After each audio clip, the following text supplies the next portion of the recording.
Hello team, welcome to another ATP Geopolitics video with myself, Jonathan M.S. Pierce. Ukraine War News Update, the second part thereof for the 23rd of February 2025.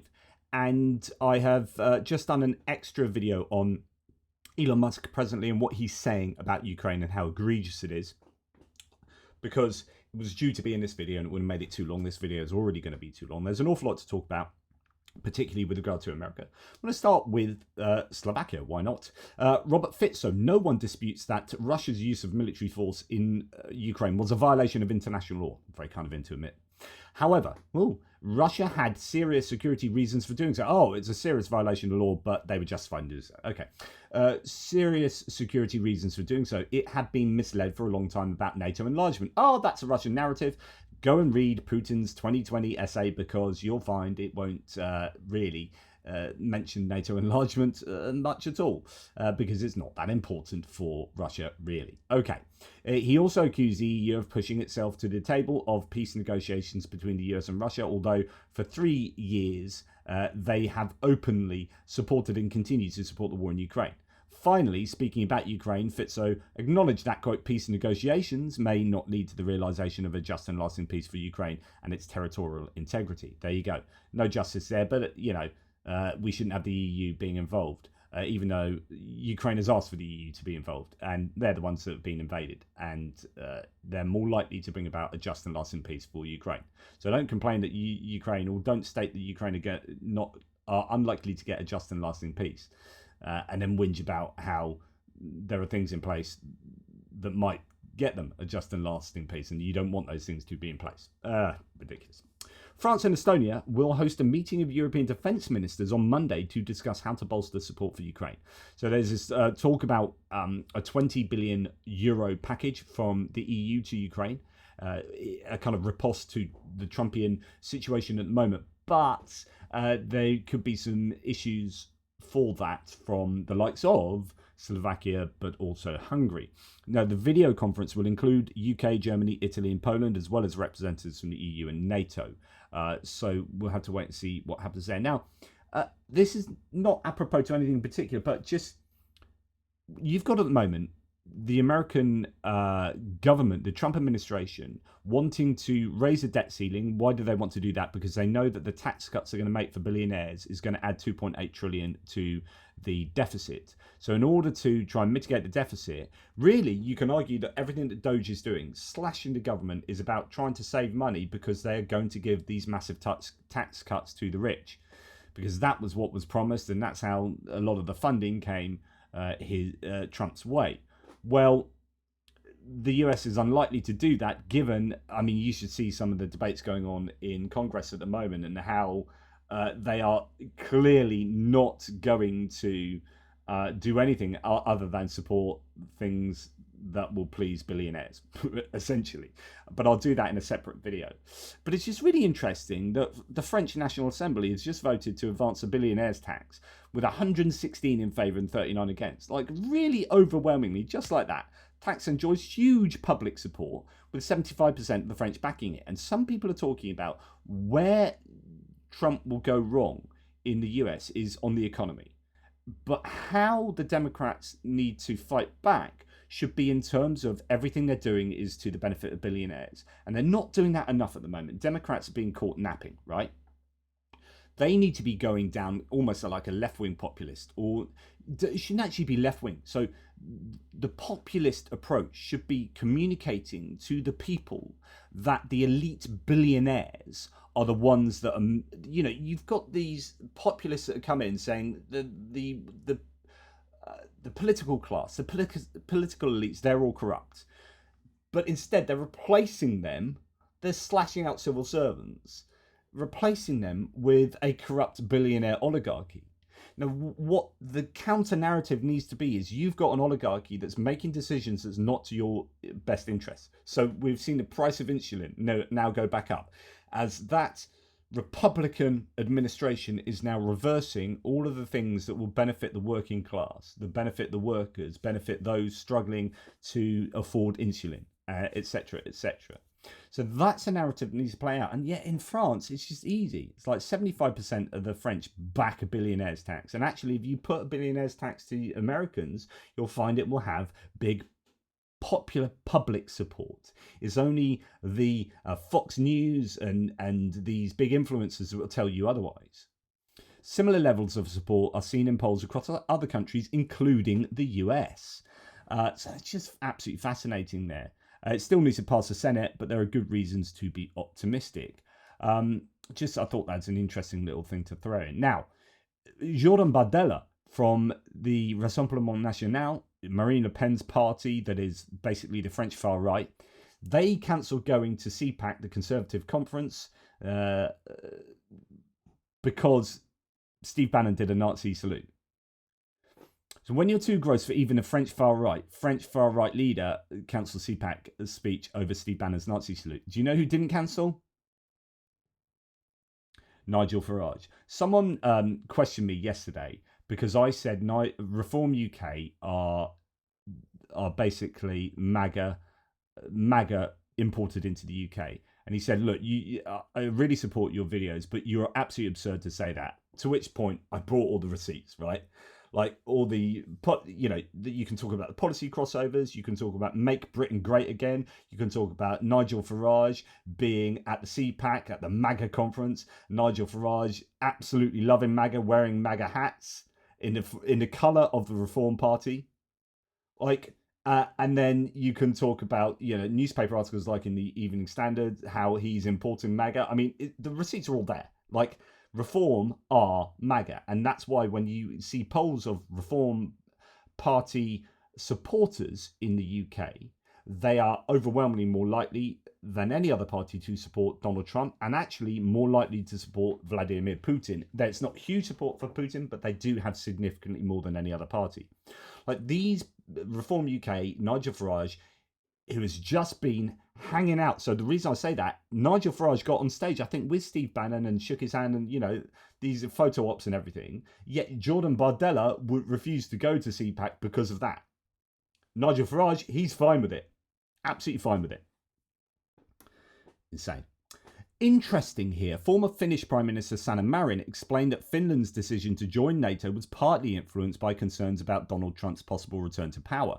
She feared a scenario where both Trump and Vladimir Putin had held power simultaneously, making global stability uncertain, which is exactly what happened. So if you remember, Sanna Marin, she was actually, I think, a really good leader of Finland, lost out to basically a resurgent right wing in Finland, but I thought that's a real shame because she is she was a good leader, I think. So Trump fascinating that part of wanting Finland to join NATO was the idea that, oh my goodness, if Trump is in charge when Putin's in charge, the world is crazy and we need to make sure we've got security guarantees.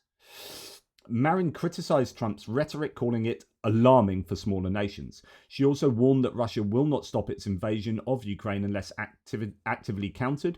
Marin predicted that Russia could target Moldova, the Western Balkans, and even NATO countries next. All of that very plausible, and indeed it's happening, Moldova and the Balkans. Additionally, she highlighted Russia's use of hybrid warfare, such as cutting submarine cables alongside military aggression. I mean, yeah, absolutely. What is happening, and also really prescient move there to get Finland in NATO, even though the US are likely to try and unravel NATO from the inside. That was, I think, a savvy move there from Finland. Now we're going to go across to the Netherlands. Some good news and then bad news. So good news. Anton Garishenko said it's grateful to the Netherlands for their strong position and continued support for Ukraine. So Dick Schoof, who is a coalition prime minister in the Netherlands, is actually doing the right things for Ukraine, is on Ukraine's side. However, one of the parties, PVV, run by Geert Wilders, is not pro-Ukraine, it's pro-Russia. Just spoke again with the Ukrainian president, says Zelensky. Ukraine must go into any negotiations in the strongest possible position.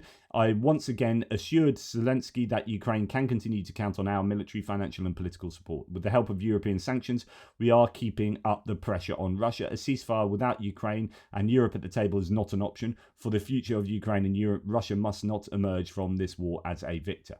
Brilliant. Well said.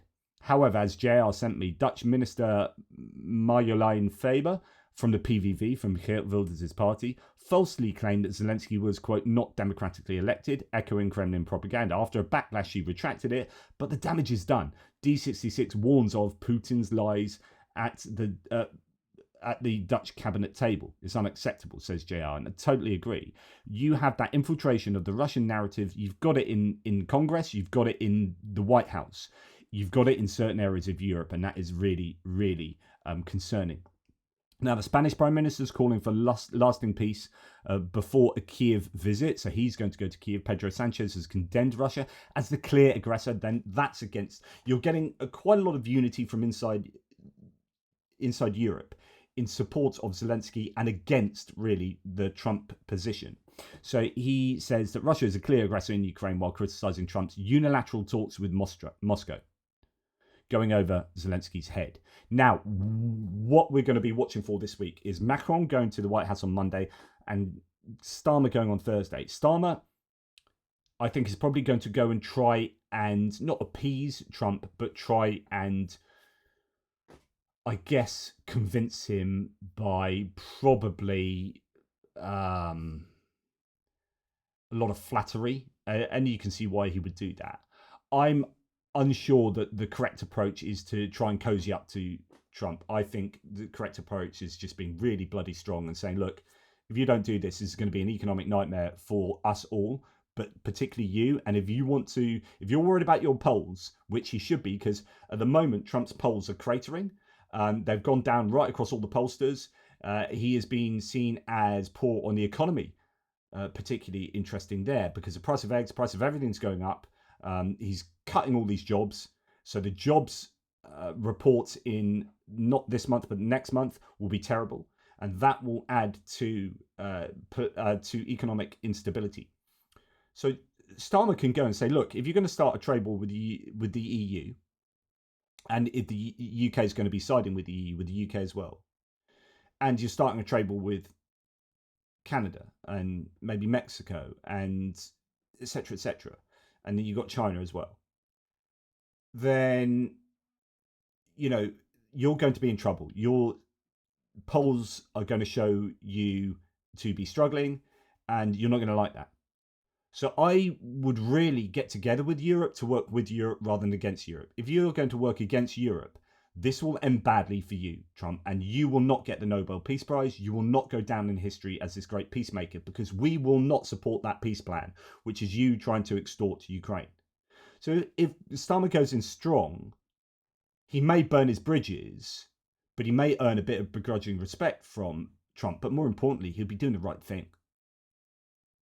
So, it's really fascinating what's going to happen this week. Tim White says, incidentally, today in a comment piece in a British newspaper, The Sun, and he's gone in rightly onto a right-leaning tabloid newspaper, Starmer has reiterated Ukraine needs to be at the table for discussions on its own future, which is against the Trump position. And the UK Prime Minister said a bad peace deal would be a disaster for everyone, which is the right approach to take. But it's whether he then takes that into the White House. As Tim White then says, the UK is in full focus today as Prime Minister Starmer prepares to fly to Washington. New sanctions will be unveiled tomorrow. Foreign Secretary David Lammy says it will be, quote, the largest package of sanctions against Russia since the early days of the war, eroding its military machine. This is what we want. We want the EU and the UK and Norway to be exceptionally strong, and Canada and Japan and Australia and New Zealand come together to work for Ukraine and against Russia. President Emmanuel Macron wins the race to be the first European leader, though, to meet Trump since he returned to the White House. I understand Starmer will try to negotiate a fairer minerals deal between Ukraine and USA during his meeting on Thursday. We'll come on to that later. but it's interesting that you're starting to see kind of public pushback against the United States. This is a phone in to LBC, to James O'Brien on LBC. It's not so much about James O'Brien's position, which will be typically, as we'd understand it, anti-Trump. But the caller talks to a growing idea that we need to cut ourselves off from the United States. Peter, what would you like to say? Hi, James. I'd like to say that it's come time for us in the West to turn our backs on America. And when I mean turn our backs, I mean to tell the Americans to chuck the bases out, for us to actually create our own reserve currency with the Europeans. And his main point, as he goes on, is about the reserve currency. So we need, which will again hit Trump where it hurts. And he's talked about if BRICS create reserve currency, he's going to sanction them 150%. Well, actually, if you've got Europeans saying, well, we're gonna place, we think the euro could be a good alternative. It's already a strong currency. It could be a good alternative to the dollar. We only had the present system of dollar dominance because of a system called Bretton Woods system that was created in 1944 that gave America the reserve currency status of the world. We could easily go in partnership with our European colleagues, create a reserve currency of the world. There are plenty of places around the world that would rather use a new beefed up euro. And I'm sure the Middle East would bite our hands off at the moment. America's power is dominated because we allow them to have that power. We could easily reverse that. There are very large countries in the Western world who are democracies who could come together and basically chop America off by the knees. They're in so much debt. They require the reserve currency status. If we want to actually make America heal, make them heal by basically turning around to them and say, look, you're not going to have the reserve currency status any longer. And that's a really interesting point, and it's true that the amount of debt they're able to continue doing that because of the status of the dollar. It's a really important relationship there. Europeans, you're not in line with our values any longer. Well, that is actually unintentionally. You've made me work out why they're so keen to promote the far right parties in European countries, of course, because possibly as a caution against or a fear of what you're describing, a complete. This is a fascinating point. So it could well be that actually there's more to their support of the AfD, of the Romanian far right Eurosceptics, because if they see the EU as Trump always has as a competitor, but it's not previously been positioning itself as a competitor. It's been an ally and happy to be operating with the dollar as a reserve currency. But if the US goes down this isolationist route and eschews the relationship with the EU and Europe more generally, then with that they're going to be like, and you're not going to be able to get together and use the euro as a reserve currency around the world. Yeah. United Europe could actually go toe to toe with a rogue United States, even if it was supported by Vladimir Putin. The EU together is the size of the American economy. All right, we have 500 million consumers compared to 346 consumers in America. How feasible is this? I mean, Starmer. I wonder whether Starmer is glad or sad that he's got a date in the diary next week. I think Keir Starmer is doing some of the right things at the moment. He's at least standing up to him. But I think we need to go further. Brexit was the biggest coup for Vladimir Putin that you could possibly have. We were always in Europe to stop Europe becoming a dominant force. The reasons why the special relationship exists in some respects is to stop Europe coming together as a realistic force to dominate dominate America. Just as America did to us in 1914. The Federal Reserve came into being in 1914, which is basically where they harmonized debt right across the actual states.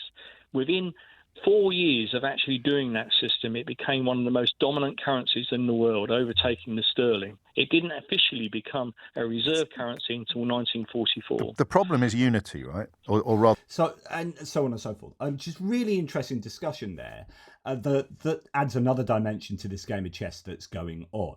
But certainly you're starting to hear more and more public resentment of what the United States is doing. This is Paul Mason. Paul Mason is a Labour guy through and through, but has become really strong on defence recently. And in fact, Jonathan Fink had a panel back before the elections in the UK with Paul Mason, I forget the Lib Dem guy, and Mason Gifford, who has been out fighting in Ukraine, but is a Conservative, right? And they were...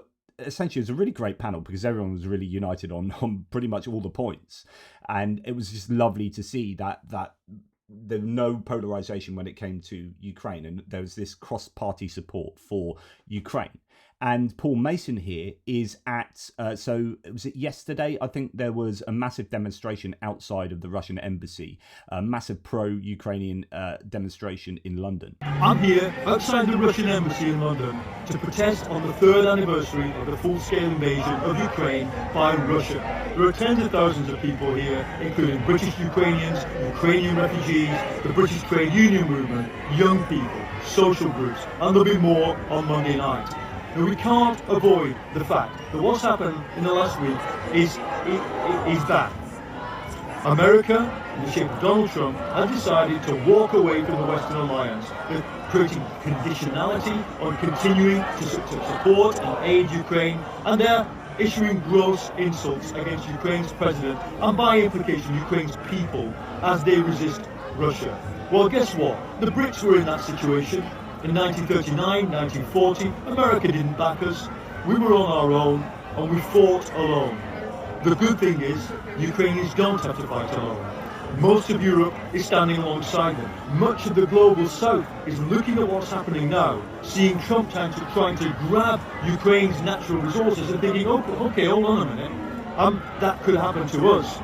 And the Canadians, too, are standing up for internationalism and the principles of a rules-based global order, which I'm not giving up on, and neither should you.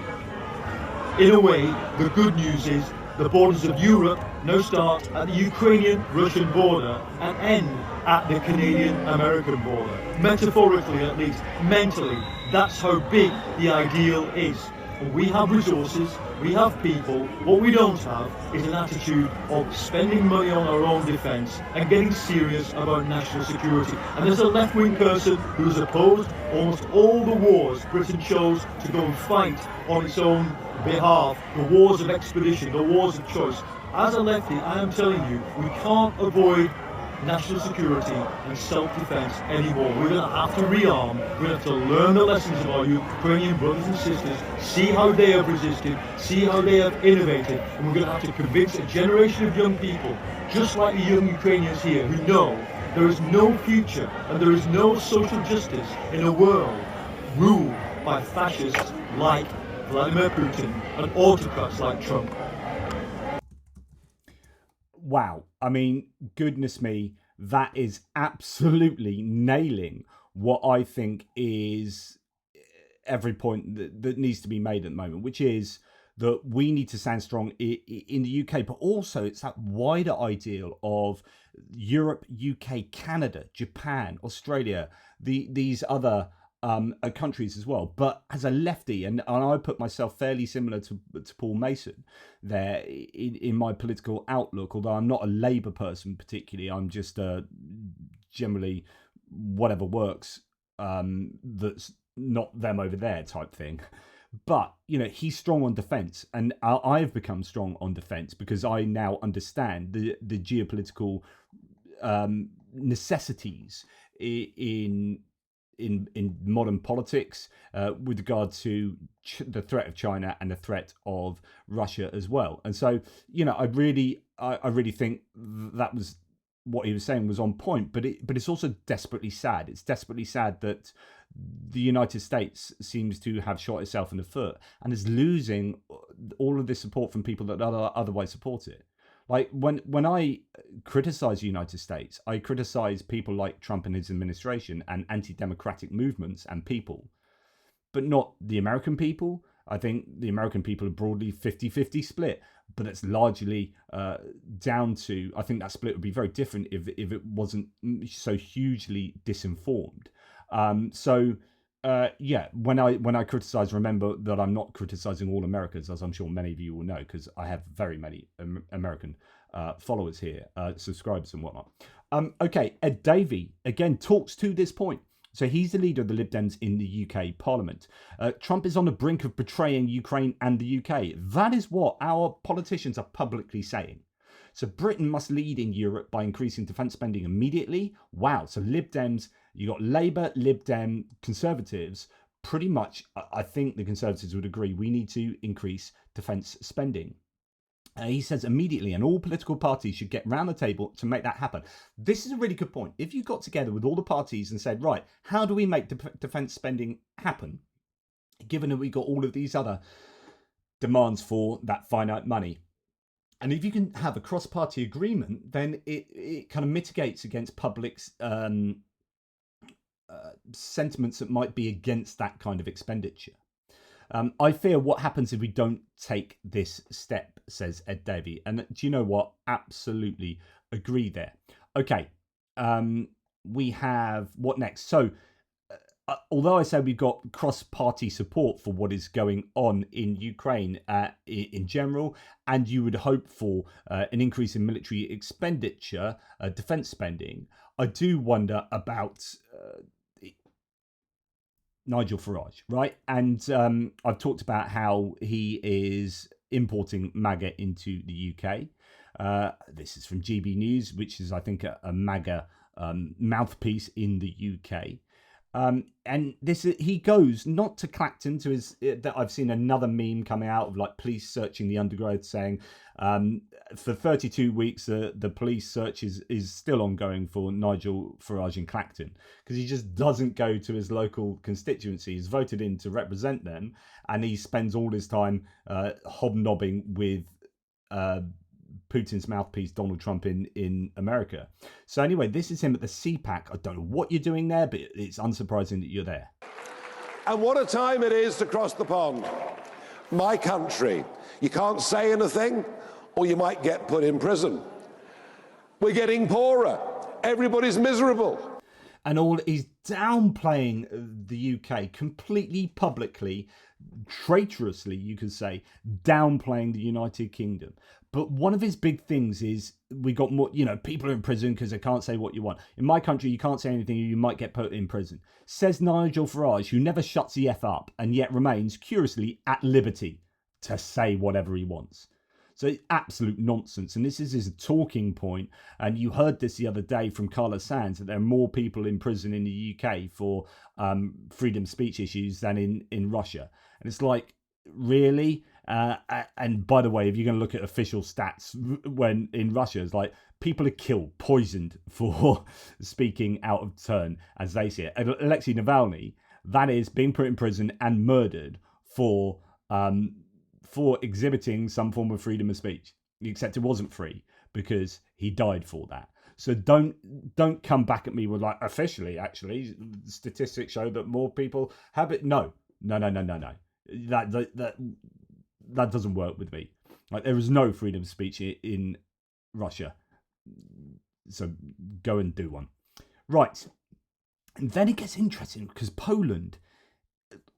So Andrzej Duda, the president, who's a conservative president in the PIS party, not the same as Donald Tusk, the prime minister, but the president, very strong support of Ukraine, just went over this weekend to the White House to have an hour-long meeting with Trump, and he got 10 minutes. And it was a bit of an embarrassment. So Poland has spent 30 years building its foreign policy around a strong US alliance, which is true. It spends an absolute ton on US military equipment, and has done. They spend more than the US on military now as a percentage of GDP. They've expended massive amounts of money, partly able to because their economy's been doing really well. But yesterday, that foundation cracked. Andrzej Duda flew across the Atlantic for a planned hour-long meeting with Trump and he got 10 minutes. This wasn't just bad optics. It was a humiliation. Poland has positioned itself as America's most loyal ally in Europe, but when Trump is reshaping US policy on Ukraine and NATO, Poland was given barely a moment of his time. Remember, Pete Hegseth went to Poland and gave quite an upbeat speech with regard to Poland particularly.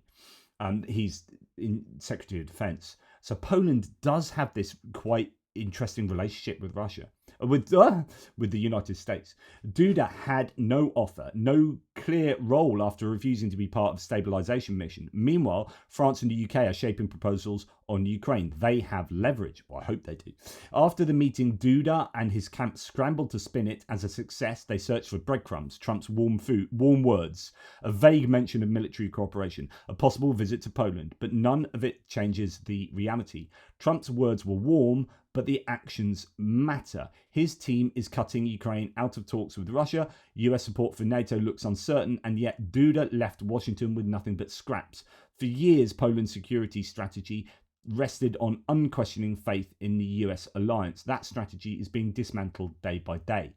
Fascinating insight there from Stuart Dowell, who is a journalist and focusing on Poland. Now, Anton Gerashchenko talks then of Japan. The former Japanese ambassador to Ukraine, Matsuda Kuninori, warned at a press conference yesterday that, quote, if a fair and lasting peace is not achieved, another country could start a war of aggression in Eastern Asia. I wonder who he's meaning there. He stressed that Japan must be involved in discussions on ending the war in Ukraine. So you've got Canada saying we need to be involved, Japan saying they need to be involved, and the US saying, well, actually, not only do you guys not should you not be involved, but Zelensky and Ukraine shouldn't be involved in peace talks about the Ukraine that's been invaded. Absolute insanity. Canada, however, opposes Russia's return to G7 and vows to stand its ground, according to its ambassador. It currently chairs a group of 7, and you've got Trump saying that not only should Putin be allowed back into the G7 to make it the G8 again, but they should never have been kicked out in the first place for, invading Ukraine. So the US have switched sides. It seems that's apparent. More on that later. The US has submitted a draft UN resolution taking into account the Russian amendment to mark the 3rd anniversary of the invasion. The draft differs significantly from the text prepared by Ukraine and Europe. The Russian ambassador to the UN has described the US draft as a good step. Of course, the Russians have described that as a good step because they're appeasing Russia. Meanwhile, Annalena Baerbock, the foreign minister of Germany, unfortunately, I don't think she's going to remain that because there's elections right now as we speak. So it's going to be interesting to see what part the Green Party play if they go into coalition, and if Annalena Baerbock remains in that position. I think she's incredibly strong for both Germany and Ukraine, and I think it would be an absolute boon if she was to maintain a position in the government, but I guess that's unlikely. We are increasing pressure on the Americans so that they lose as much as possible if they stop acting on the side of the liberal democracies of Europe. This is the European nations, and I'm going to include, well, possibly UK as well here, being strong against the US and standing their ground and saying, and this is what they should do. The European nations do have a lot of leverage with the US. Go to the US and say, look, we're not just going to keep cozying up to you and trying to appease you. Sod it. Look, if you do this, we're going to put red lines down for you, and we're going to kind of threaten you. If you do this and don't support Ukraine, this is what's going to happen from a European point of view. This is what's going to happen, and this is what's going to happen. Don't do it, the US, because if you do, your polls will go down and your economy will be hit. Yes, ours will be too, I'm sure, but so will yours. And that should be a big enough threat to make you think twice. She added that now is a new turning point and it's needed for the sake of peace. On the other hand, Putin has ordered his cabinet to prepare for the return of Western companies, a sign of potential corporate renaissance from the unfolding US-Russia rapprochement, according to the Financial Times. He wanted Russian companies to have certain advantages over those that return to our market as payback for Western sanctions. So there is this, the ground is being tilled, ready for a growth in Western companies and investment back into Russia. So he's thinking, right, it's all about economic opportunities. Everyone's going to forget about the war in Ukraine, and that's what he hopes. And of course, the US is ready to agree with that kind of approach. But in Europe, it's different. Here we have Der Spiegel, a very prominent media outlet, saying on the front cover of a very thoughtful-looking Zelensky, saying, betrayed. First Zelensky, soon us. Erst Zelensky, bald wir. The headline of today's cover of Der Spiegel, one of Germany's most renowned weekly magazines. They are worried about being betrayed by the US in the same way that Ukraine have been. Now, I think when you look at, and we're going to look at a bit of a video in a second with Scott Lucas, my opinion is that the Heritage Foundation is largely responsible for everything that the US is doing presently. Like I said before, as dislikable as I think Donald Trump is, I also think he's quite vacuous and lacking in ideology, and he's an empty vessel that gets his mind filled by those around him. But the problem is those around him, and I've long said, Donald Trump Jr., do not forget him, his son, who is sounding off consistently against Ukraine, and Stephen Miller, the neo-fascist that's in there. But Stephen Miller and those around Trump are Project 2025 people, are Heritage Foundation people, are the authors of the Project 2025 900-page document that is a blueprint for the Trump administration. These authors like Vaught and Miller and others are placed in secretary positions of power in the government. Not only do you have, 13 billionaires in the American government, the swamp is controlling the administration. Not only do you have that, but you have Project 2025 authors littered throughout. It is, and the Project 2025 was a Heritage Foundation thing, and I wrote a massive article. Unfortunately, the media site that I wrote that for is gone down. And so Benny Pye is working on my website to make sure that article has, and all my 5,000 other articles have a new home. But that article looked at the connection of Tucker Carlson and the Heritage Foundation to both like the Danube Institute and the Bethany Foundation in Hungary, and Tucker Carlson's father being on the board of directors for a lobbying organization for Viktor Orban, and the connection of Russia and money to Hungary, and then the connection to CPAC, and the connection to Project 2025, and the connection to the Trump government. And it's very clear as far as I'm concerned. So the Heritage Foundation is the key to, I think, all of what is going wrong in the American administration at the moment. And Sabulux Panyi, who's already just been responsible, I think, for a documentary against Viktor Orban, looking at his money and corruption and his family and the amount of money his family now have. He has a scoop. The Heritage Foundation is consulting Polish and Hungarian illiberal think tanks for EU policy plans, groups that are not just anti-EU but push Kremlin narratives to have suspicious Russian ties. Again, Heritage Foundation, look out for them. Really, really worrying. Here we have Scott Lucas from the, I think, University of Birmingham, as a professor of political affairs or something. This is one of the best interviews I've seen recently, primarily because I'm like, yeah, that's exactly what I believe. Like, the whole of it is like, yes, entirely. And he's just talked about the, just to give you the context of how we got to where this excerpt starts. He's talked about the mineral deal that's absolutely terrible for Ukraine, offers Ukraine absolutely nothing, and is a way of the US extorting. And he's talked about how weak Mike Waltz is, and just actually the whole point is that there's this tension, like I've said before, between kind of people who are pro-Ukraine, and I would put Keith Kellogg there, and I'd slightly in that sphere put Mike Waltz and Marco Rubio, and no doubt some others. And then you've got this core around Trump, who is people like Stephen Miller, and just just people I was just talking to you about, that kind of Project 2025 group. And I would actually put his son, Tucker Carlson, Elon Musk, all these adjacent people who actually are at the center of the information bubble. Not necessarily the policy making, but the information bubble that informs the policy making. And that tension is very obvious, but then people like Marco Rubio and Mike Waltz have realised that if they don't toe the party line with that core set of people, they will be without a job.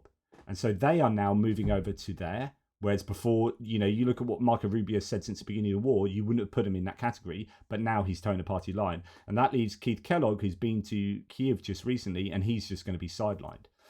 So that's really, really important. And the idea that Trump is some kind of genius that's plotting all this is not. It's the people around him. That's what I keep saying. That's where we are. And I'm going to emphasize that. I'm going to do it for all the Trump supporters who are going to come back on you on YouTube, because I know what these folks are like. If I hear one more explanation from certain UK outlets, who I won't name because I'm polite, and certain Trump supporting commentators, including one who was on a couple of hours ago trashing Zelensky, who are talking about Trump thinking outside the box. Trump's got a great scheme. So I've heard, for example, that Trump is trying to split Russia from China. There may be Trump advisors who are thinking about that. But Donald Trump has got no clue about splitting Russia from China, right? Donald Trump has no master plan for security. Donald Trump, and I'm going to say it, and you come back on YouTube, folks, and watch if I'm wrong. He wants a meeting with Vladimir Putin because he likes the photo opportunity, and he has always liked the photo opportunities. He would like to, because he's an admirer of Putin, he would like to say up there and say, we have a deal with Putin, in effect, which says that he and Putin are the peacemakers. Remember, Vladimir Putin, the man who tried to conquer Ukraine, equivalent to Adolf Hitler taking Poland. And Trump would like rare earth minerals. That's what he wants. That's where we are. And that's really important. So he wants kind of Nobel Peace Prize, photo op with Putin. I'm the mover of shaker here. I'm the one that brought this to a close. Doesn't matter if it's a fair, just close. It's just I'm the one that did this. Give me all the plaudits. Thank you very much. And then I want this rare earth minerals and metals or whatever deal that's going to include gas and nuclear and all sorts to extract as much value out of this as possible for the United States. So I'm being the star and I'm getting paid handsomely for it. Thank you very much. That's what he wants. And absolutely agree. And this is so important, the next part. And Scott, in that case, going forward, where should our eyes be to see how this progresses? As you mentioned, some of the more brash comments have come out from CPAC. That's an event that's never been known for moderation. Or should we be focusing more on Trump's team in Europe, Kellogg or Rubio? By the way, fun fact, I've literally just got a message from Scott Lucas saying, hi, Jonathan, look forward to seeing if we can set something up. So I will be interviewing him soon. Okay, I'm going to take it from the US, and then I want to bring in Europe, because that's, another key player that we want to talk about here. Okay, when you focus about the US, right, after all that things I've talked about, what I want to look at go forward is okay, where are Trump and his advisors going to go next? There is a very, very important article in Politico. I hope you don't mind me name checking another outlet, but in this case, and I really, when an outlet does something, it's important. So what Politico has reported today is that there's a group of hardline Trump advisors, and by hardline, I mean people who are the ones who want to deal with the Russians and who want to cut aid to Ukraine. And they are turning against, they are trying to intimidate and isolate those people in the Trump administration who still support Ukraine. Now, the advisors who really want to play up to the Russians include J.D. Vance. Not a big surprise, because he has said for years that we shouldn't aid Ukraine. It includes a guy named Stephen Miller, who's better known for U.S. domestic policy, including anti-immigrant policy. Exactly what I said. Who has Trump's ear, and he is part of this. And it's a camp around Donald Trump Jr. Yes. And even though Donald Trump Jr. does not have a position, not quite that much nepotism yet, he's quite influential, and he's very influential in terms of the noise on social. So, for example, just a couple of days ago, he retweeted someone who put up a faked AI video, supposedly some Zelensky in Ukrainian costume dancing, kind of a crazy comedic dance. It wasn't actually Zelensky, it was just his head on someone's body. But what was important was the line on the top of it. Zelensky is a CIA plant to bring regime change, right?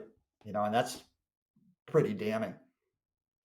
Exactly right. So, you got that really, really nasty camp. And what that camp is trying to do, first of all, is they're targeting Keith Kellogg.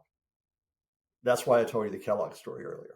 And Kellogg, I can tell you right now, I think he's got no influence. I think he's got no play here. But what was even more interesting in the Political article is that the two other people I think could have actually, who had been supporters of Ukraine, they had been long-term supporters of Ukraine, the Secretary of State Marco Rubio and the National Security Advisor Mike Waltz, who I referred to earlier. They said both Rubio and Waltz, there's no way that they're going to come out and call for the support for Ukraine because they think they'll be hit and targeted from within. And one Trump administration official put it out blankly, and he said, look, Marco Rubio, he's basically scared to death. He knows that they've lined up a guy named Richard Grenell. Richard Grenell is former U.S. ambassador to Germany. He's a horrible person, Grenell. He was briefly the head of an intelligence service. He is, and these are from British and European diplomats who have worked with him. He's a handful to work with. Guess who was on the Conservative Political Action Conference stage today giving out about how we really don't need to be helping Ukraine? Richard Grenell. So Rubio and Waltz have been curbed. They've been put in their boxes. There's no backer from Ukraine that's in there, right? Okay, so what do you have out of all of this? Because Zelensky, all he can do is just try to hold out. This is where the Europeans come in. It's actually... And go and watch the rest of this interview. But that's a point I wanted to make is, and the Politico article here is exactly as he describes it, talking about how Marco Rubio, Mike Waltz are basically constrained in what they're doing by the MAGA Project 2025 group, including Rick Grenell, and they are essentially not going to be any use for Ukraine. And Keith Kellogg is on his own and is absolutely lacking in any kind of power or ability to convince Trump otherwise. And so this is really, really worrying. That is what's going on.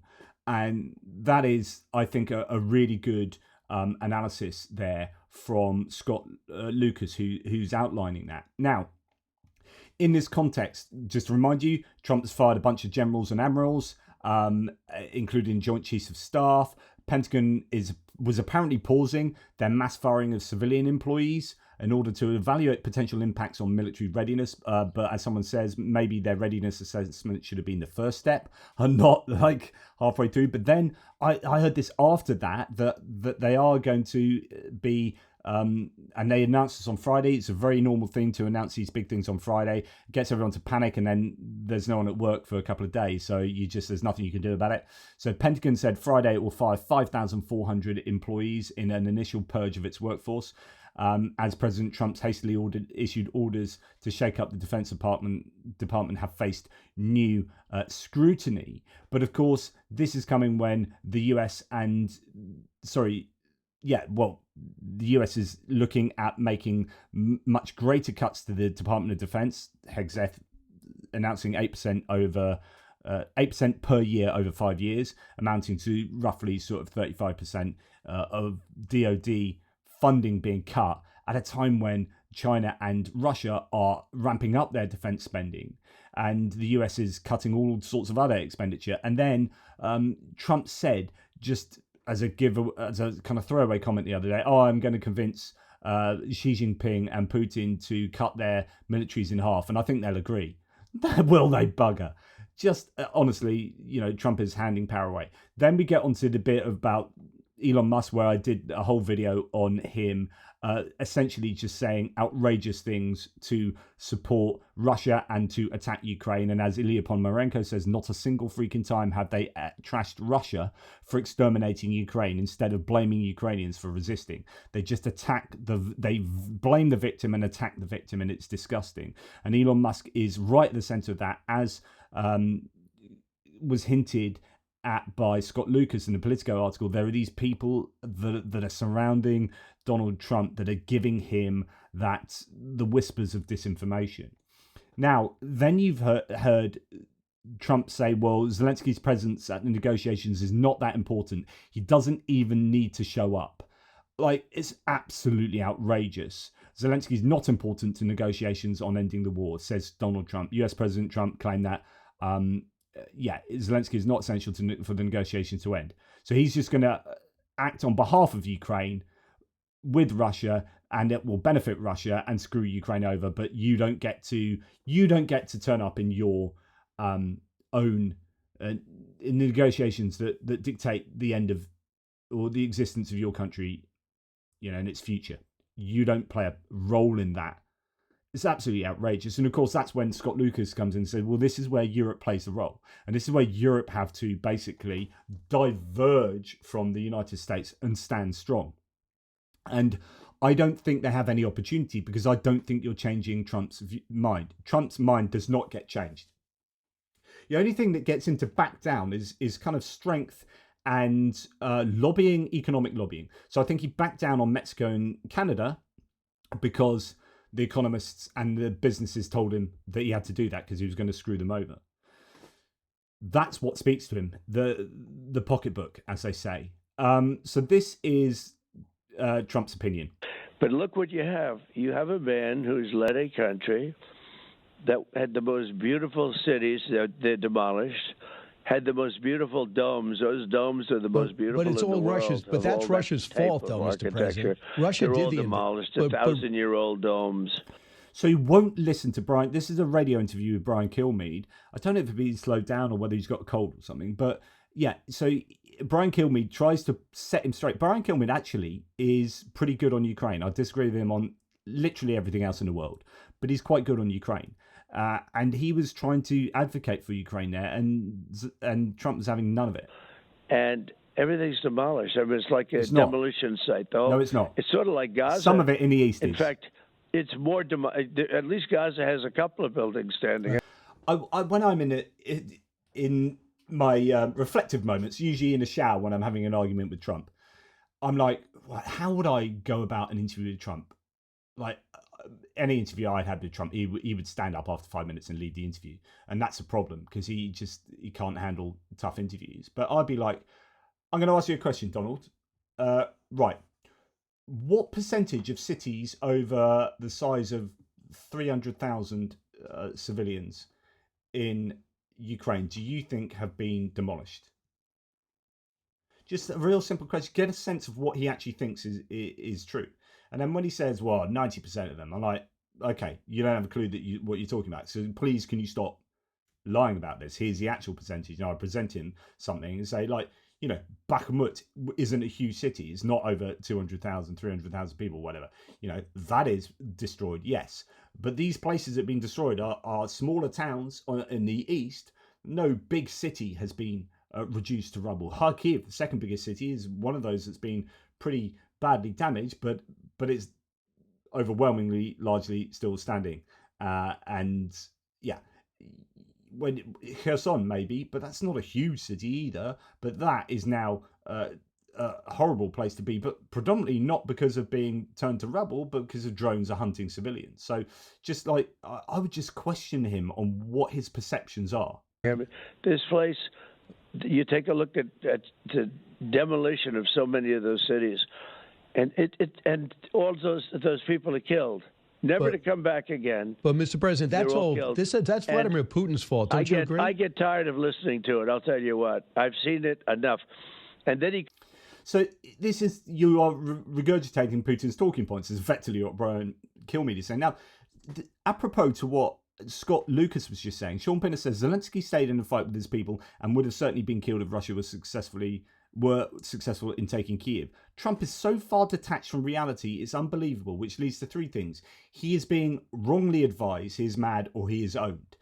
At the very least, he is being wrongly advised, and that's the point that Scott Lucas is making. He complains that he's not at a meeting that we're having with Saudi Arabia trying to intermediate a peace. Well, he's been at meetings for 3 years with a president who didn't know what the hell he was doing.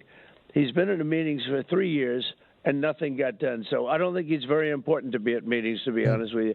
He's been there for 3 years. He makes it very hard to make deals. But look what's happened to his country. It's been demolished.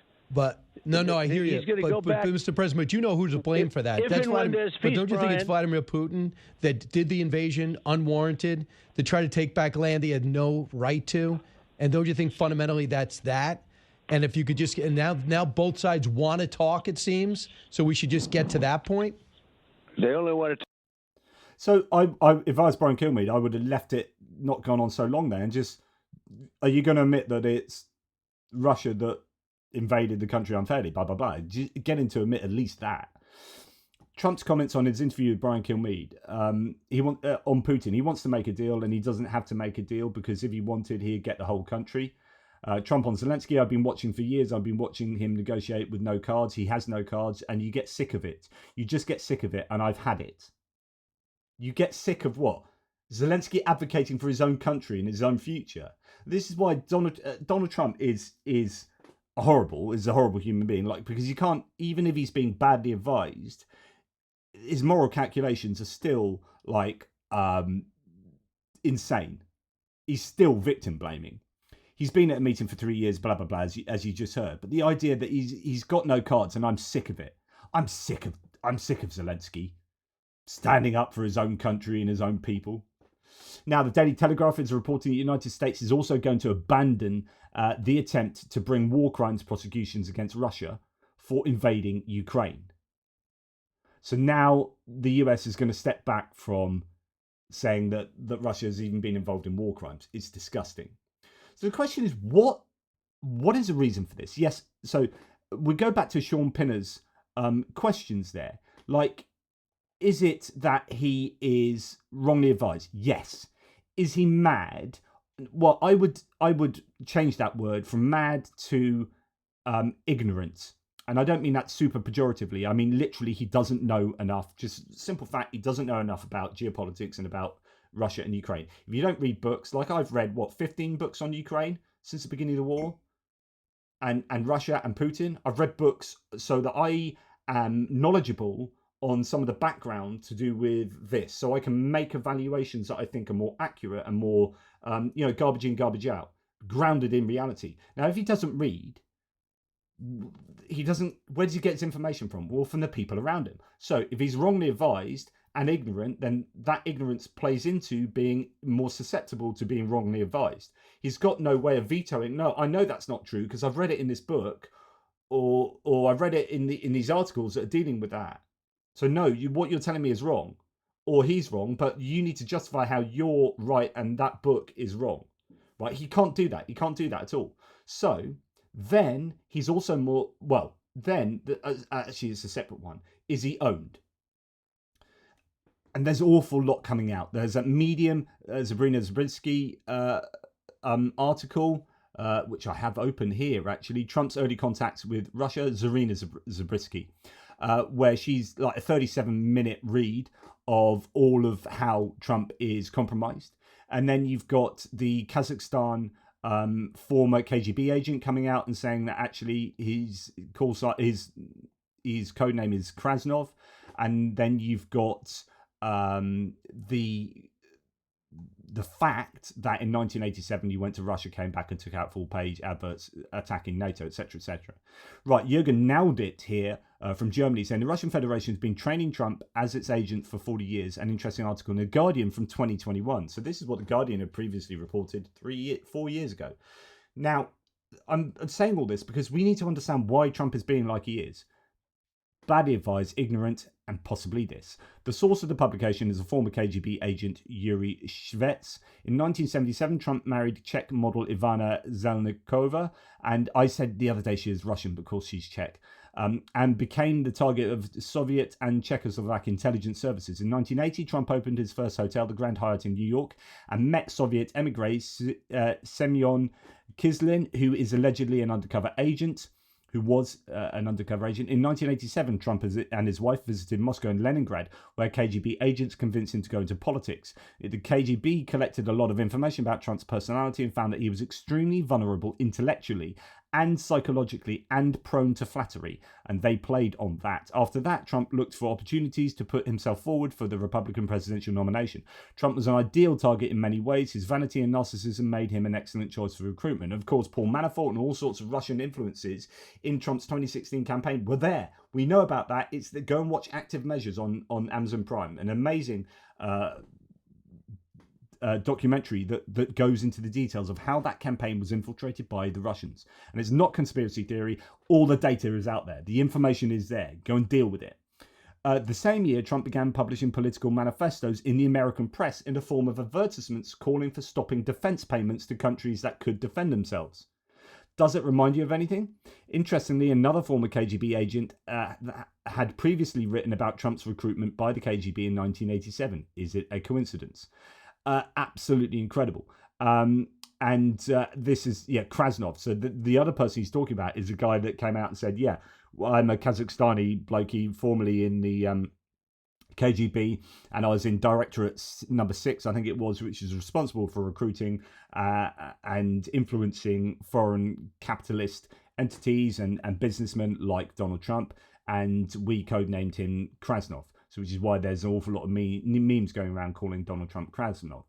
Okay, then we hear that Donald Trump will attend, now, pinch of salt, I'm not sure this is true, but it has only appeared in Le Point, which is a French magazine, but he will attend the 9th of May parade in Moscow. And this goes back to what Scott Lucas was talking about in terms of that photo opportunity. Now, this would be an absolute coup for the Kremlin if they got Trump to turn up on the 9th of May Victory Day parade to sign whatever. So, friends from France, what are your thoughts regarding this media? Is it a trustworthy source? Le Point is a good source, one of the major French news magazines since the 70s, but is it real? Citing its own sources, I don't know, but it wouldn't surprise me. Jay in Kiev says, notice that Trump is now guiding all of his comments on death in Ukraine away from mass civilian deaths that Russia is inflicting on Ukraine every day, and is always careful to say soldiers are being killed. In other words, soldiers are people that are ordered to go to fight by Zelensky. So in other words, if soldiers are dying, it's Zelensky's fault. And if civilians are dying, that is a fault, unfortunately, of Russia. So we can't talk about civilians dying, because then it points the accusatory finger at the Kremlin and Putin and Russia for doing that. So watch out for this. These are all indicators that Trump is trying to mitigate and minimize and obfuscate and get Russia off the hook. The language is important. I'm not going to play that, but you get the point. But also at the same presser, reporter said, you called Zelensky a dictator. Do you think Putin is also a dictator? Watch that he doesn't answer. Trump says, I think that President Putin and Zelensky are going to have to get together. No, that's not the question. Please answer the question. But he gets away with this because people don't push back. Is Putin a dictator? Because you've accused the victim of being one. How about the perpetrator? Okay, to save his country, Zelensky hopes to salvage his relationship with Trump after it blew up very publicly this week, said the Washington Press, and that's all about the minerals deal. Trump admits that Russia attacked Ukraine finally. Quote, Russia attacked, but, I'm not racist, but, I really hate people who aren't white. No, okay, right. Russia attacked, but they shouldn't have let him attack. Ugh. So Russia with a bad guy, it's like, oh, do you know what? You know, Doris, you know she was mugged. You know she's quite weak and old, susceptible to being mugged. Well, anyway, she let Ivan mug her. Doris, you let it happen. I was just walking down the street. Yeah, you let it happen. Do you know what you should have done? You should have had 15 shotguns out. Ivan, oh, you're gonna mug me? Bam, bam, bam, bam, bam, bam, bam, bam, bam, bam, bam. Second Amendment. Woo! And I've done jiu-jitsu. Boom, boom, boom. Yeah. Oh, yes. Well done, Doris. You stopped yourself being mugged, and that's what all old people should do. They should have 15 shotguns, hand grenades, and black belt in judo, jiu-jitsu, and kung fu. And if you don't, it's your fault. It's your fault you got mugged. You weakling. So, it's Zelensky's fault that Russia invaded. Nice. Okay, and then we finally get onto, and I know I've gone on for way too long, but we get onto the minerals deal. So, we're going to get our money back, said Trump at CPAC, surrounded by mentalists, talking to mentalists and being mental. I want them to give us something for all of the money that we put up, Trump said on February 22nd. We're asking for rare earth, oil. Anything we can get. Just going to screw you over anything. It doesn't matter as long as it's money. I want loads of money. I want money and I want it to be yours. yours. Doris, can you? I know you're on the floor. I want your purse, if that's all right. Because I shouted from the sidelines and gave you some support over there. Oh, and I gave you that baseball bat. Well, I want the keys to your car. I want your car as payment. But hang on, Donald. The baseball bat was only worth like 10 quid. My car's worth like 20,000 quid. Yeah, I'm gonna have that payment for the baseball bat. Sorry, Doris. Car keys, please. Car keys. Right, I'm twisting you up. Give me your car keys. Give me your car keys now. Jeff 2146, who's a good source on military equipment and analysis. Russia, give us Ukraine. Trump, good conversation. Ukraine, do not give us to Russia. Trump, bad conversation. This pretty much sums it all up. That you fortunately don't get to see. You don't want to see them. And that is a killing field. You have young soldiers being killed, thousands a week, and we got to get it over with. Soldiers, not civilians. It's bad for Russia, and it's bad for Ukraine, and it's bad for us on a humanitarian basis. Doesn't talk about moral culpability, just says it's bad that people die. It's bad that people die. I've had very good talks with Putin, and I've had not such good talks with Ukraine.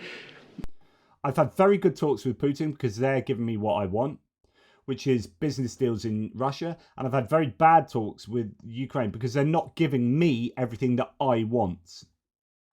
That's how that translates. So the US is pressing tough demands in a revised deal for Ukraine's minerals, says the New York Times. The new document states that, so this is the updated one, but some people are saying it's actually no different. The new document states that revenues from Ukraine's resources would be directed to a fund. I mean, there are slight differences in terms of things like, I think this fund thing might have been different from the original one, but it's functionally the same. Would be directed to a fund in which the United States would hold 100% financial interest, and that Ukraine should contribute to the fund until it reaches $500 billion. The amount Mr. Trump has demanded from the war-torn country in exchange for American aid. That figure far exceeds the country's actual revenues from resources, which were $1.1 billion last year, and is more than 4 times the value of US aid committed to Ukraine so far. The $500 billion sum was not mentioned in the previous version of the deal, though Mr. Trump has said publicly that that is what he wanted. He's just pulled a number out of his arse and that's what I want from Ukraine. I want that written into the next agreement. It's unclear whether Mr. Trump wants the funds in exchange for the past American military and financial assistance, or whether it would also apply to future support. And that's the important part there, isn't it? Is this just about what has been given? Is it going to be responsible for more aid coming to Ukraine? Well, it appears that it won't. The document suggests it may send more aid to Ukraine in the future, but at a high price. So, in other words, this payment isn't for future aid. Future aid will have to come at a higher price. It states that Ukraine will be required to contribute to the fund, a sum equal to twice the amount the United States might give to Ukraine after the deal is signed. The revised proposal states that anything we give you, you need to pay us double for. Well, can't we just buy that off you then at the price? It's ridiculous. It's ridiculous. It states that Ukraine will be required to contribute to a fund, equal to twice. The revised proposal states that the US could invest a portion of the revenue into Ukraine's post-war reconstruction, including by investing in the development of the country's subsoil assets and infrastructure. The new draft agreement also includes provisions for revenues from territories currently occupied by Russia in the event they were freed. The share of resource revenues contributed to the fund from liberated areas would be 66%. Russia currently occupies about a fifth of Ukrainian territory, including significant portions of the resource-rich Donbas region. The document reviewed by the Times outlines the establishment of the fund to receive revenues from resource extraction and other sources. It lists its signatories, Secretary of State Marco Rubio and Andrei Sybiha, Ukraine's Foreign Affairs Minister. A second agreement, described as a fund agreement, would be concluded later to work out specific details. And finally, Ukraine is not a major natural resource exporting country, as the most dynamic spheres of its economies have been agriculture, steel and other metal smelting and outsourced programming work for Silicon Valley companies. Revenues from natural resources comprised 2.5% of the budget last year. revenue. Ukrainian officials and energy experts also say that any new fields would likely take years and significant investment to develop. Much exploration remains to be done to assess the true value of the country's critical minerals, they say, and administrative and legislative obstacles still hinder foreign investment in the sector. The Trump administration has suggested that the mere presence of American economic interests in Ukraine would be security guarantee for Kyiv. So we got miners in Ukraine will be a security guarantee. Top US cabinet members have pressed Mr. Zelensky to sign the deal in recent days. Quote, President Zelensky is going to sign that deal, and you will see that in the very short term, US National Security Advisor Mike Waltz said on Friday. And that is good for Ukraine. What better could you have for Ukraine than to be in an economic partnership with the US? Speaking in the Oval Office later Friday, Mr. Trump said, we're going to either sign a deal or there's going to be a lot of problems with them. That is extortion. That is a threat from someone that was an ally a month ago. Jan Kiev says, now Trump wants 100%, not 50%, minerals, gas and oil, and America gives nothing in return other than what they've already given. This is what being an American ally is now. So that is the new deal there as a Ukrainian, according to the New Voice, a Ukrainian language infographic. The Ukrainian side received a new version of the agreement that turned out to be an order of magnitude tougher than the first version, according to New Voice. The new version for the American partners proposes to secure 100% of the ownership of the future fund for the United States and to distribute the parties' contributions to the fund in a ratio of 2-1, where the Ukrainian side contributes 2/3 of the future revenues from mining and the American side 1/3, which is already provided in the form of weapons. In other words, we're going to get all of your income from investing in here, and we're only going to invest 1/3, but actually that's not going to be money, that's just going to be weapons. So really, you're going to be doing all the investment in this, and we're going to take everything out. Thank you very much.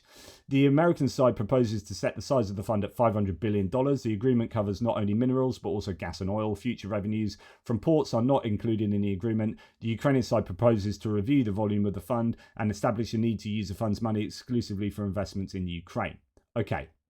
To which Donald Trump and his officials are saying, we're very close to signing.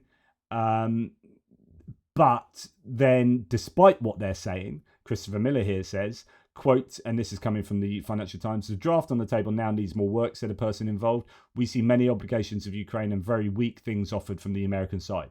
So they're not close to signing that deal. Ukraine's work on finalising minerals starts on February the 24th, so tomorrow. A Parliament speaker says the US is reportedly looking to obtain an interest in 50% of Ukraine's natural resources through a joint investment fund, although you can interpret that as 100% really. And then there was the whole threat of turning off Starlink if they didn't sign it. I've talked about that previously. As Alexander Jokic says here, I hope everyone understands that the current breakup between the US and Ukraine is not about the minerals deal or Trump being offended. It's about the US wanting to leave Ukraine without security guarantees while rehabilitating Russia completely. And again, is that those around him advising wrongly? Is that lack of knowledge, or is that being owned and compromised by Russia, or all of the above? Now, Euronews is reporting that US and Russian diplomats are going to get together on the 25th of February, but now that's been denied by Russia's foreign ministry, saying they have no meeting between Russia and the US planned for Riyadh again on the 25th. But it wouldn't surprise me if they really do. And John Ridge here from Tochny and associated with them and whatnot, responding to Victoria Spartz. Just a last minute thing here on Victoria Spartz, who is a US congresswoman who is Ukrainian by birth and has gone full on anti-Ukraine. And it's been so sad. And it's because it's thought that, you know, she is primarily by super MAGA people and she had to go super MAGA. And she's having to do this in order to get voted back in. She says Elon Musk is correct, unfortunately. Zelensky took control of all Ukrainian media, prosecutes churches, businesses and volunteers, covered up corruption for his friends, uses puppet prosecutors to unlawfully imprison and intimidate anyone who tells the truth about his failures to defend his country or could be a potential political opponent, including his own military and generals who fought bravely on the front lines to defend against the evil aggressor Putin, not doing theatre performances in Kiev. Ouch. This is full-on Russian propaganda. Fortunately, the Ukrainian people are not that stupid and seeing it now. Actually, his polls have gone up. since people like you have started attacking him. Zelensky and many weak Western leaders lost that war, at least for now. So she has gone full on MAGA and agreeing with Musk. I reached out because Greg Terry was a big fan of her at the beginning of the war, and it was still defending her, saying it can't be true, that there's a misinterpretation of what's going on.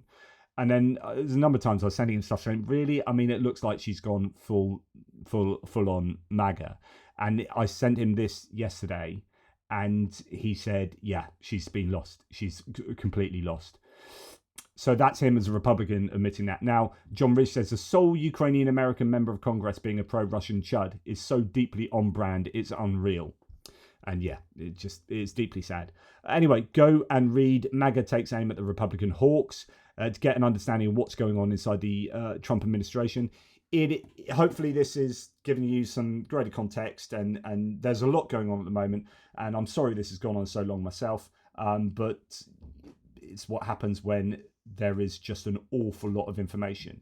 And I've got more to go through with you on what's going on in the US, which is quite incredible. Some of the stuff that's happening there, and you can make connections to what's going on in foreign diplomacy with what's going on at home as well. So hopefully that'll be a fascinating insight later. Well, at least I find it fascinating. That's why I talk to you. Whether you find what I say fascinating is another question. But thanks for being here. If you're still here an hour and 15 minutes later. And don't forget the Jiggers Poor fundraising that we're doing. If it is listed below, it's for thermal drones.